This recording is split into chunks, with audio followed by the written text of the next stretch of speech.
newspapers a form of a prayer in the form of a letter that came from a mom that was printed in one of our local newspapers here, and I'll abbreviate just parts of it.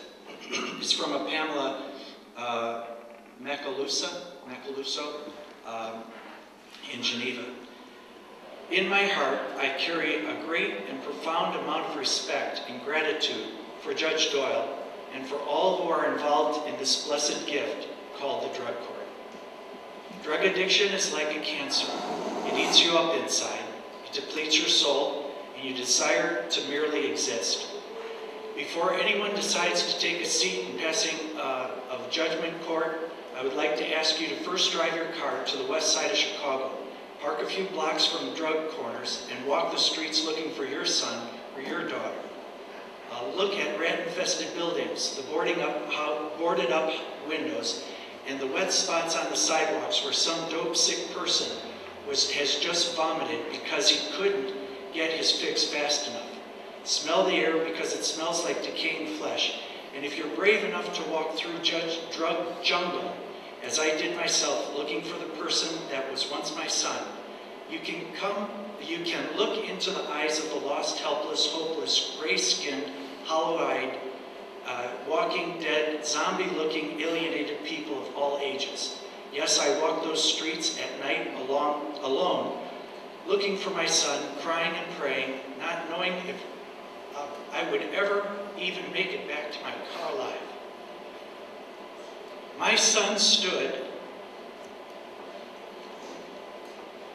My God, can you imagine what a mother must feel? But my son stood before Judge Doyle with one foot in his own grave. He had no life left.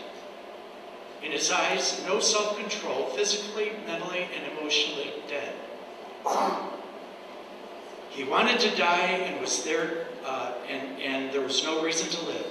He believed that living in a park and shooting up dope at bedtime was rational behavior. It was Judge Doyle's expression I first noticed when my son Jeremy stood in front of the courtroom. Judge Doyle's face was full of passion, sympathy, and concern. I listened to him speak to Jeremy as if he could relate to all of his pain and misery. I could not fight this demon alone any longer. Judge Doyle is a dedicated and honorable man who I believe to be a gift from a higher power for all who struggle with the fight of addiction. He has been given the strength and the wisdom, along with the gift of grace, to understand the needs of those who suffer with addiction. Why is it that what is not understood or is beyond the ordinary intellect, people want to destroy? I am blessed in the fact that my son was able to stand before Judge Doyle. He is the very reason Jeremy is alive today. It is because of his determination, his guidance, and his faith through a higher power that my son can wake up every morning and go to work, smile, and live again. If not for you, there would not be a tomorrow for my son, nor for myself, or for so many others whose lives you have touched.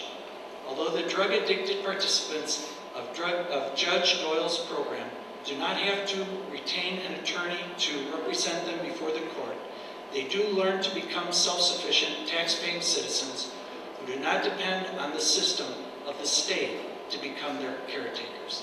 So with that, thank you very much for coming tonight. God bless you.